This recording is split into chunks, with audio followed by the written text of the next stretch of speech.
I never thought my quiet little life would end up sounding like something out of a late-night true crime podcast. But here we are, and believe me, nothing about it felt cinematic when it was actually happening. It started with a stupid letter on my porch, a letter that looked official enough to annoy me, but sloppy enough to make me laugh. And somehow that tiny piece of paper rolled me straight into the darkest, strangest chapter of my life. And if you think homeowners associations are just about lawns and mailboxes, wait till you hear what mine tried to turn itself into. The letter said my house was under investigation by our neighborhood association. I live in a quiet cul-de-sac in Maple Ridge, Arizona, the kind of place where people know each other's dogs by name but barely know each other's birthdays, and honestly I liked it that way. The notice didn't have a date stamp, didn't have a real header, just bold red letters saying final compliance notice, and the sort of threatening tone someone uses when they want to sound powerful but don't actually understand how power works. I remember standing there on my porch in my slippers, reading under the morning sun, shaking my head and laughing because it felt so dumb. But there was something underneath that laugh, a weird heaviness, like I had just stepped into somebody else's game and I didn't even know the rules yet. 2 days later, I noticed the SUV. Black windows tinted so dark they might as well have been painted shut, engine humming quietly while it sat halfway down the street like it belonged there, like it wasn't hiding anything. The guy inside never got out. He just stayed there with the camera pointed toward my house, pretending to be casual about it. And I remember thinking, okay, this isn't funny anymore. When I opened my front door and took even 2 steps outside, the car peeled away like a guilty teenager. That was the first time I felt it. Not anger, not even fear yet, just that pressure in your chest when you know someone has decided you're their problem and you don't understand why. I called the HOA office the next morning, or at least what I thought was the HOA office. A man named Leon answered, introduced himself as head of community security operations, which, by the way, was not a thing that existed in our HOA until that exact phone call. His voice had that pretending to be official confidence, the kind that wobbles just a little if you push it too hard. I asked for credentials. He gave me a speech instead, talked about new enforcement protocols, neighborhood compliance audits, all these phrases that sounded neat until you realized they meant absolutely nothing. When I asked again for proof, he paused just a little too long and then changed the subject. That's when the unease shifted into suspicion. A week later, I came home from work to find another note taped to my door. No envelope this time. Just words printed in thick, impatient ink. Final warning, comply with inspection or face consequences. It wasn't just threatening anymore. It was personal. It had that energy of someone who thinks they're smarter than you, who thinks they own you, who thinks that because they sit on a board with a clipboard, they somehow have authority over your life. But the part that really got me wasn't the threat. It was the fact that someone had come right up to my door again, stood close enough to hear the wind chimes, close enough to smell the potted rosemary on my steps, and left that message like a calling card. And behind all of this, behind every rumor and bored email, every neighborhood whisper, there was one name that kept surfacing with that tight little smile people use when they talk about trouble. Marla Kendrick, our HOA president. Marla had this polished suburban dictator energy, the type of woman who said community like what she really meant was control. She'd pushed stricter regulations ever since she took over, supposedly to protect property values. But if you listen closely enough, it sounded like she just liked the feeling of people needing her permission to breathe. Still, I tried to be reasonable. I tried ignoring it. I tried laughing it off like a bad sitcom plotline. But the thing is, when someone decides you're their obsession, your calm doesn't stop them. It just gives them room to escalate. And that escalation finally came one night at 2 in the morning, long after the street lamps had settled into that lonely orange glow and the world felt like a place where nothing dramatic should ever happen. I woke up because the house shook. Not like a small sound, not like a cat knocking something over downstairs. The kind of bang that feels like someone tried to punch the night itself. Before my brain could even catch up to my heartbeat, there was another crash, and this time it splintered. The doorframe groaned, and suddenly my peaceful home didn't feel like home anymore. 3 figures in dark tactical gear stormed inside like they were raiding a movie set, shouting commands like they rehearsed them in the mirror, voices trying too hard to sound like authority. HOA security One of them yelled, "Hand where we could see them." That right there, that's the moment your world tilts. When you're standing in your own living room in a t-shirt and bare feet, staring at strangers dressed like they came from some dollar store SWAT fantasy, and you realize they actually broke into your house because they think they can. One shoved me against the wall. Another started rifling through drawers like there was something in my quiet little home worth securing. And for a split second, I wasn't angry. I was stunned. Stunned that someone could be so wrapped up in power, in ego, in whatever twisted narrative they'd built, that they'd convinced themselves this was justified. And that's where part one ends, because what happened next didn't just change the situation, it changed me. So there I was, half awake, adrenaline crashing through my veins like ice water, back pressed to my own wall by a stranger who smelled like stale energy drinks and cheap bravado. And for a weird split second, I wasn't scared so much as offended. Offended that 3 grown men thought they could turn my house into their playground because someone with a clipboard told them they were important. Offended that they broke my door like it was a prop. Offended that they thought I'd be the quiet, compliant type who just shakes and nods. The one pinning me down kept barking orders in this shaky, fake tough guy voice, like he'd watched too many cop shows and memorized the dialogue without understanding any of it. The second guy tore through my living room like he was on a scavenger hunt, tossing photo frames, opening drawers, muttering about securing evidence. Evidence of what? My deepest crime at that point was letting a stack of mail pile up on the kitchen counter and occasionally forgetting trash day. The third guy stood by the busted door with a flashlight sweeping dramatically across nothing like he thought he was doing tactical work, but the beam was trembling so hard you could see the gap between confidence and reality. And then something shifted. It wasn't loud. It wasn't dramatic.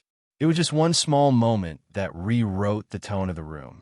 The leader's flashlight slid across the far wall, the one where my old federal field jacket still hung, framed more like a memory than a trophy.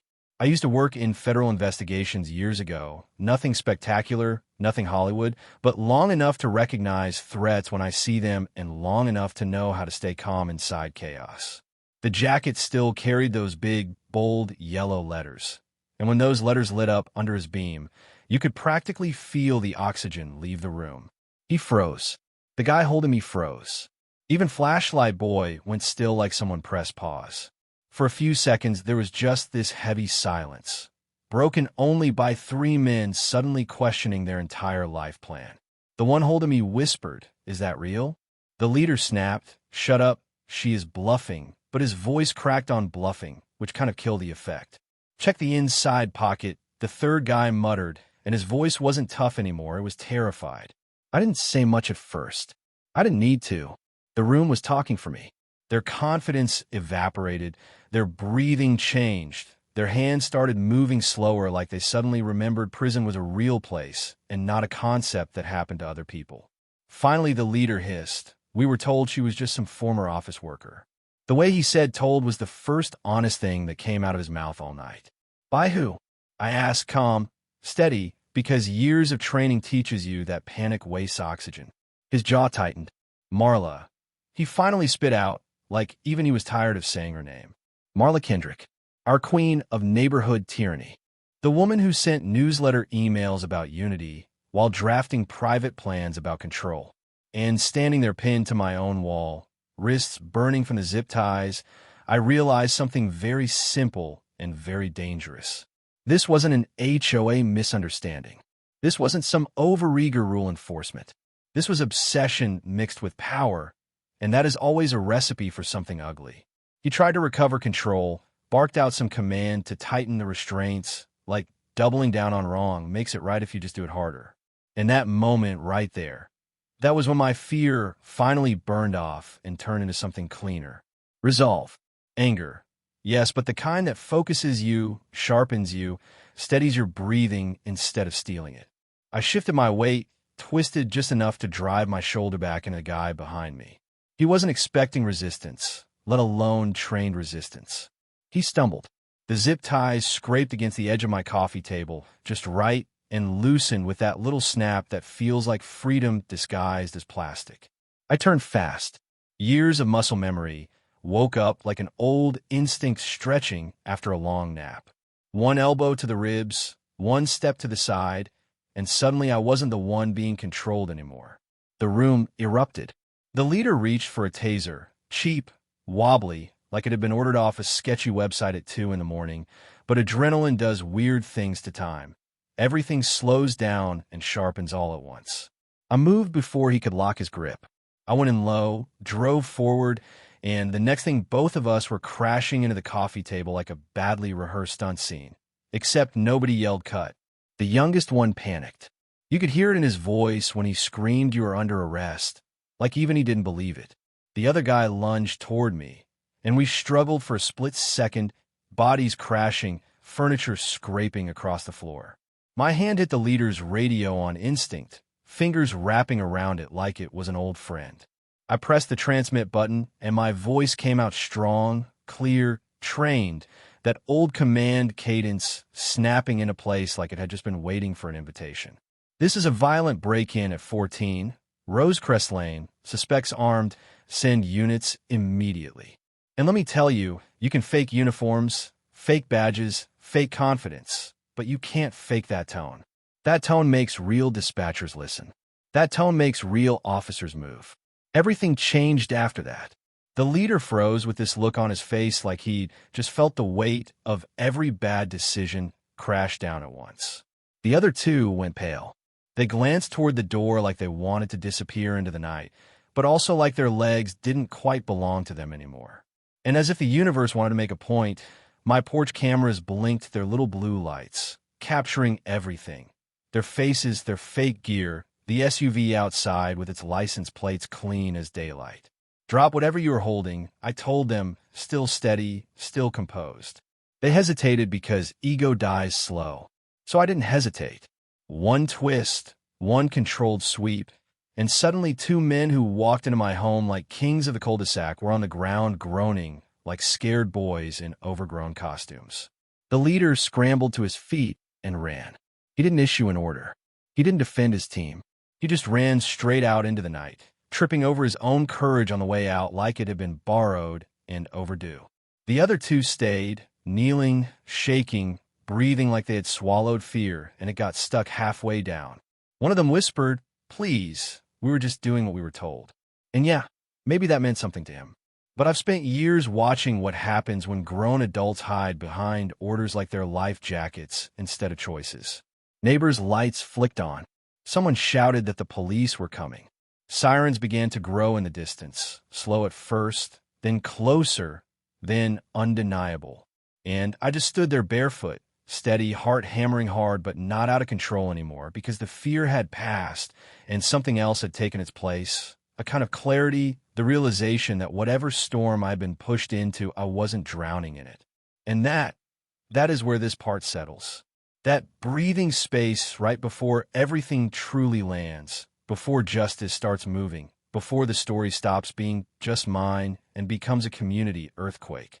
When the sirens finally rolled onto my street, the sound didn't feel threatening the way it sometimes can.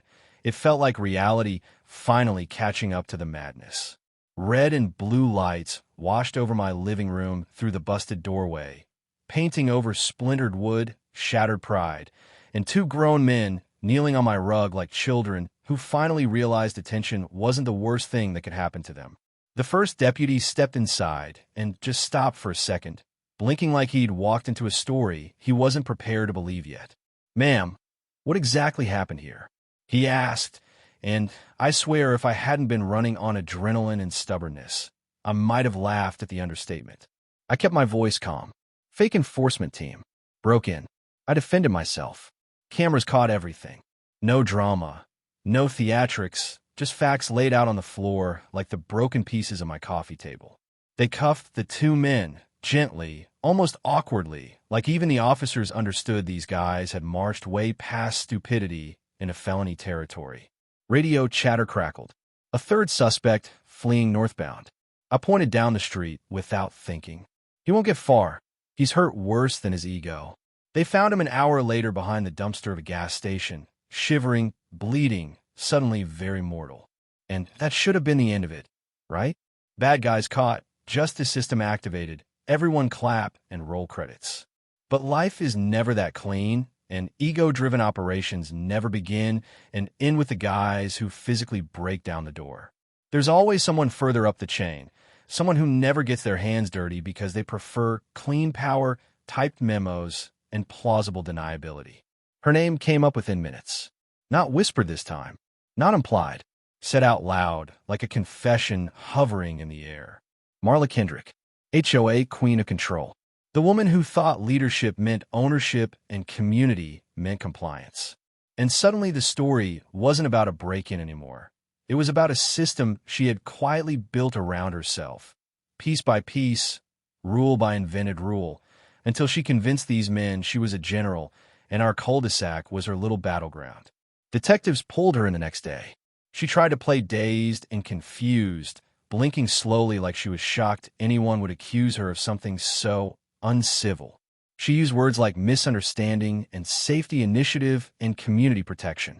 But intentions don't matter much when emails exist, and hers did, sitting in her inbox like landmines with subject lines sharp enough to cut. Force compliance, handle resistance, proceed with extraction if verbal measures fail. Extraction, like humans were property to be retrieved. And then the curtain really tore open. Not just my case.